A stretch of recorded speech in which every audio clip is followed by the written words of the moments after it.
Okay, so thanks everyone for coming. I'm Kevin Wu from UC Berkeley, and I'm going to talk about the power of adaptivity in quantum query algorithms. And this is a joint work with Uma Girish, Makaran Sinha, and Avishai Tel. Okay. So let's start with quantum query model. In this model, we have a client or a user and a database or a server where both are quantum computers. And so the user wants to evaluate a function on the truth table on the data, and the data is stored remotely on this database. And then what this user can do is she can send a superposition of coordinates to the which is a query to the server, and then the server will apply a phase oracle to this superposition state, and then after receiving this answer for the query, the user will do some processing and then send another possible query, and then they iterate. And finally, the user is going to know about the evaluation of X at app. So formally, this is going to be a black box or oracle access to the input X, and all the computational cost is charged only for the query. And all the intermediate computation that the user do is going to be free. And this model has been a successful testbed for quantum algorithms, for example, like Grover search, Bernstein-Vazirani algorithm, Simons, and so on. And also in this model, we can actually prove something rigorous. We can prove quantum advantages over classical algorithms. So here is a little bit of history. So I will use red to denote the quantum complexity and the purple one to talk about the classical complexity. So we will be focusing on Boolean functions that map hypercube input into +1, -1, or star. So this is a partial function where star denotes we don't care about the answer. And well, for convenience, I will assume like the queries can be randomized. So this is actually like the maximal power of classical computation. So perhaps the most known one is the Grover search, where classically you need roughly n queries, and then quantum you can do a square root. And then there are Simon's algorithm, Bernstein-Vazirani algorithm, and Shor's period finding algorithm, which brings, for example, Simon's algorithm is the classical complexity is square root n, and the quantum one is roughly log n. And then ours and Bennis constructed a function called the correlation function, and they designed a corresponding decision problem. And the classical complexity to compute this, you need square root n queries. However, you only need one quantum query to solve this problem. And later, this problem has been generalized and rigorously proved to achieve a much stronger separation. So in 2R folded correlation problem, you need n to the 1 minus 1 over 2R classical queries, but you only need R quantum query. You can solve it. And on the upper bound side, we know a classical simulation result. If your quantum query algorithm only makes R quantum queries, then actually you can simulate it by n to the 1 minus 1 over 2R classical queries up to some error. So this means the correlation problem achieves the tight separations up to minor factors. So this means a quantum query algorithm will have an unbounded speed up over classical query algorithms. So here is like a further motivation for our study. So due to decoherence, near-term quantum hardware is limited to small depths. So ideally, we want to reduce the depths so that the computation can be completed before decoherence. However, if you reduce the depths, then perhaps you will need more quantum gates per quantum layer. So this is a bad thing, and this brings out the problem of depth-width trade-off. So in quantum algorithms, the depth corresponds to the number of layers in the algorithm circuit, and the width corresponds to the number of gates per layer. And combine them, it will be the size. So this has been a topic in the literature. For example, you can find parallelizing quantum Fourier transform, and you can find parallelizing Shor's factoring algorithm. And on the lower bound side, there are certain quantum circuits that are of staircase shape that are conjectured not to be efficiently parallelized. So because we care about query algorithms, so I will transform this diagram into the quantum query model. So here, the depths correspond to the number of adaptive query rounds, and the width is going to be the number of parallel queries per round. And combine them, it will be the total queries. So there are some results about this. So the first one is about non-adaptive query. That is the depth equals 1. So all the queries, quantum queries, are parallel. And in this setting, we know that roughly you need n/2 queries, quantum queries, and it's both sufficient and necessary. And this is already a half saving over the classical setting, because random functions will need roughly n queries classically. And we also know some results about more adaptivity. So here I will use D to denote the depths and differentiate the width condition. So we know Grover search can be parallelized, and the width is roughly n/d squared if you have D rounds.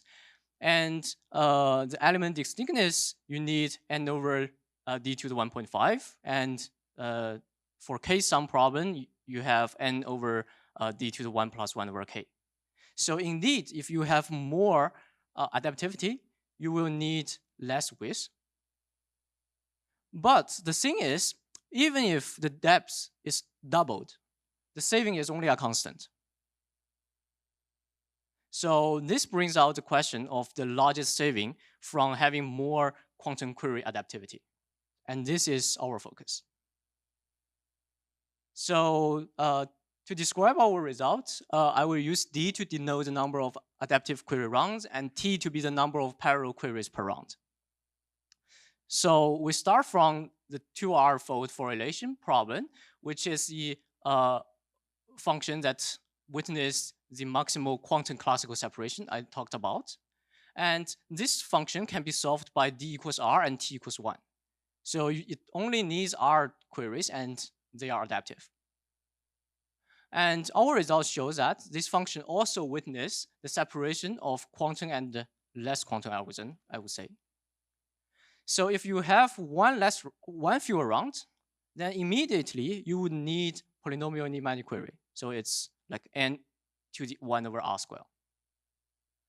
And this means one more adaptive round already gives, well, unboundedly many power. And if you care about non-adaptive query algorithm and you set D equals 1, then you need like almost all the queries.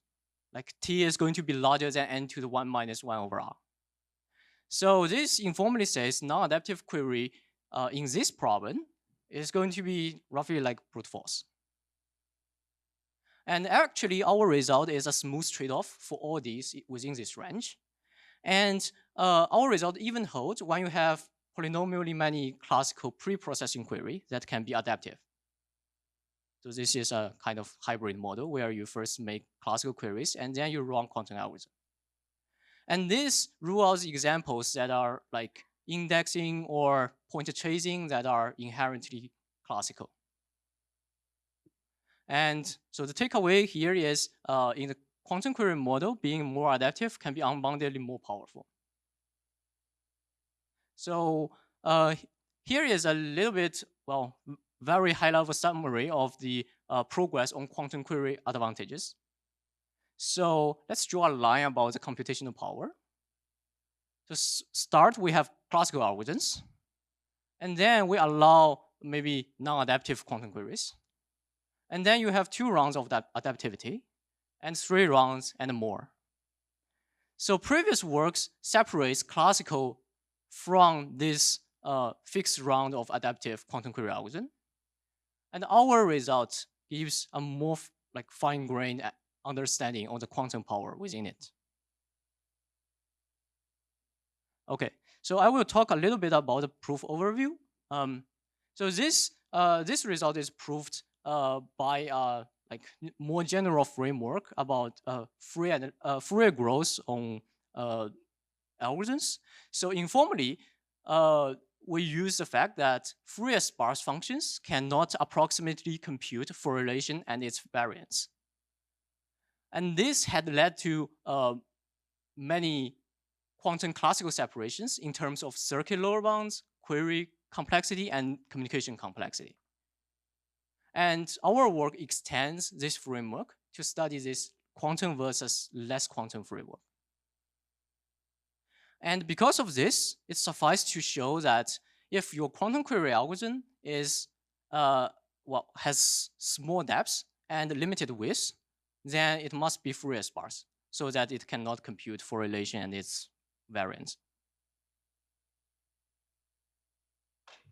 And our analysis uses analysis on matrices instead of polynomials. If you are aware of related works, then previous works on, or they are all studying polynomials of low degree and bounded output. But we are analyzing the matrices. So this is a little bit different.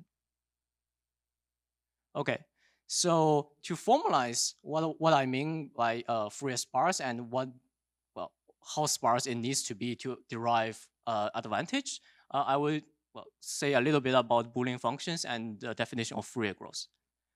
So the Boolean function is just a mapping from hypercube input to a bounded output, say from 0 to 1. And the Fourier characters is just parities. And the Fourier coefficients is the correlation of f with characters. And then given this, you can uniquely represent every Boolean function in the Fourier basis. So this is the Fourier representation.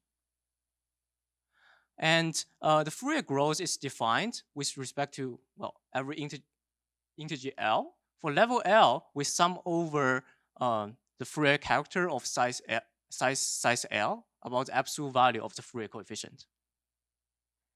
And I would say, the function is Fourier sparse if this level L Fourier growth is small for a range of L. And this quantity has been studied for like DNFs, AC0 circuits, decision trees and parity decision trees, read-once branching program, and many more. And also, this quantity, this measure is helpful other than quantum classical separations. For example, if you establish this bound for level 1, you get Cohen theorems that allows you, establish the advantage of distinguishing biased coins from unbiased ones. And if you establish this upper bound on the Fourier growth of level 2, you immediately get pseudorandom generators and also quantum classical separations. If you can prove Fourier growth bounds for higher levels, then you will get stronger separations, better pseudorandom generators. You will say something about expanded random walks and also in learning theory. So this is a very useful term. And the hardness of 2R-fold for relation by Fourier sparsity is proved by Bensel and Sinha. And they say that for small levels L, L at most R square, if you can establish this quantity, this upper bound on the Fourier growth, then this function cannot approximately compute the 2R-fold for relation. And if you know the definition of the 2R-fold for relation, this will be the Fourier growth of it.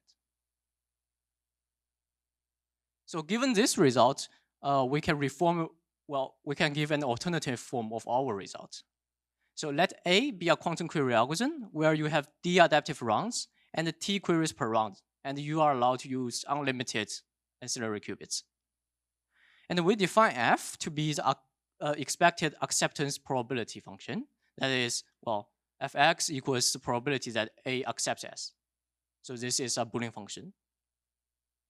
And then what we proved is for level L, the Fourier growth is upper bounded by something to the L, where the base is polynomial in T, and the dependence on n is roughly n to the a half minus 1 over 4d. And here I'm hiding like minor factors depending on d and L. And recall that I said, well, A cannot approximately compute this 2R-fold correlation if level L is at most this thing. And then you combine these two, you will find that either D is at least R, or T is larger than polynomial in N. And this establishes our result. Okay. So here well, in summary, our results shows that adaptivity can be extremely helpful in quantum query algorithms. And we justify this by showing problems solvable by constant adaptive query rounds and one quantum query per round, but it's not solvable by polynomially many quantum queries if you have one fewer adaptive round. And this lower bound holds even when you have polynomially many classical pre-processing queries. And an open problem is related about the fine-grained simulation of quantum query algorithms. So to make it formal, let A be an algorithm with R rounds and W quantum queries per round. And we conjecture that any such A can be simulated by roughly n to the 1 minus 1 over 2R classical queries. And the dependence on W will be minor. That doesn't go onto the exponent of n.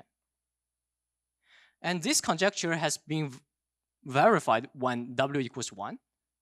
So here really, well, we care about parallel queries, and we want to say that parallel queries does not affect this bound by much. And another question is, how about simulation by less adaptive quantum query algorithms? Although we provided a separation, we provided some lower bounds, in general, I don't think that is tight. And we do not have quantum simulation results. So this is another open problem.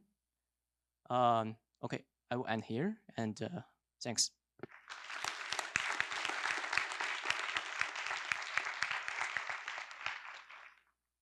Thank you. We have once again time for questions. Thanks for a very nice talk. Can you say anything about the proof technique? So how you prove this L1 norm bound?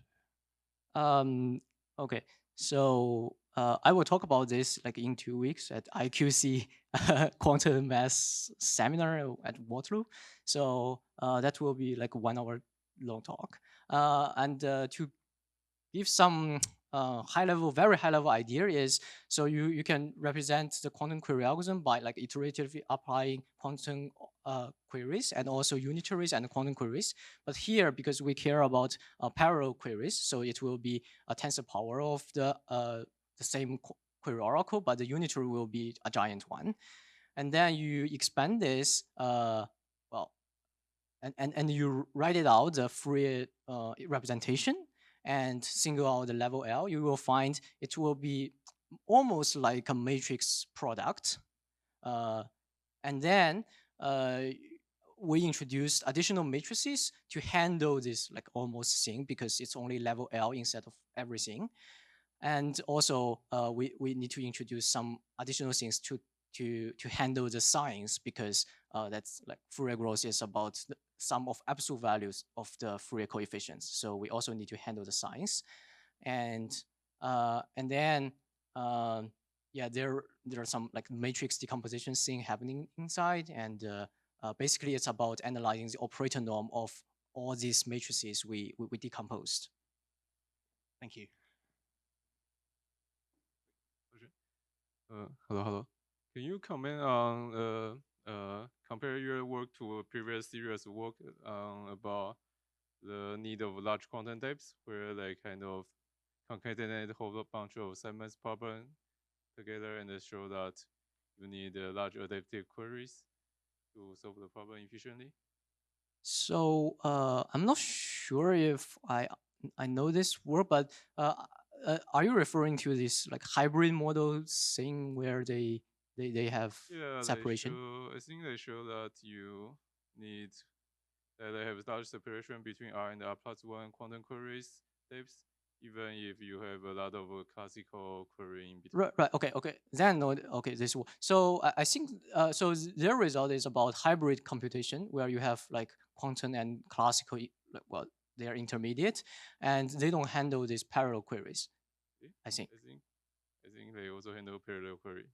Okay. Okay. Maybe I need to Yeah. double check. Okay. Thank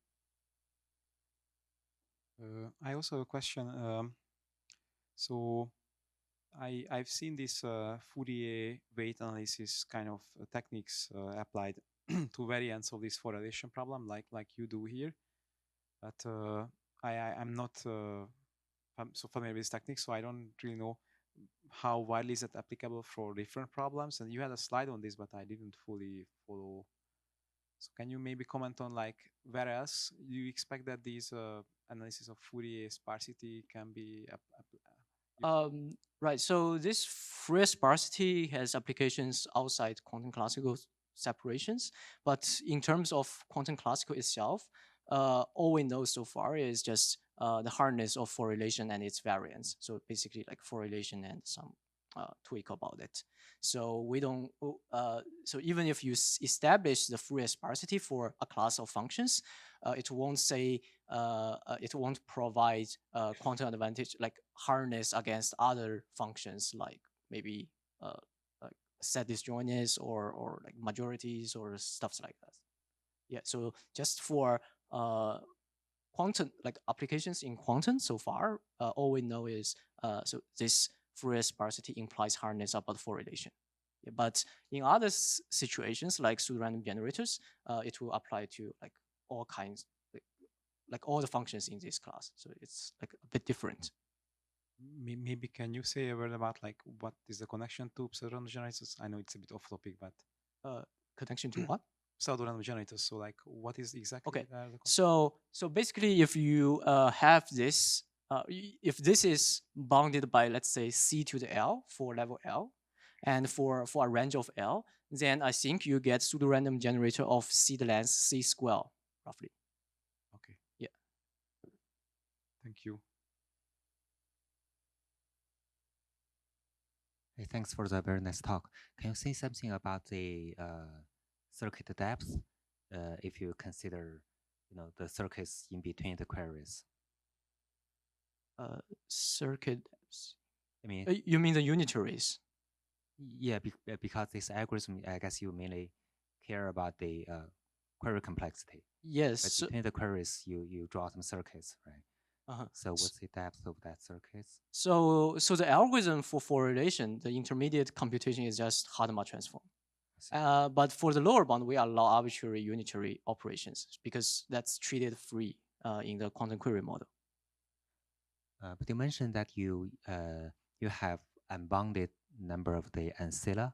Yes. So that is only for the lower bound. The upper Right. bound, you actually don't need ancilla. Right. The lower bound, you said that even given Right. unbounded. Oh, okay. Right. Thanks. This is probably like a noob question. So like he mentioned about this unbounded.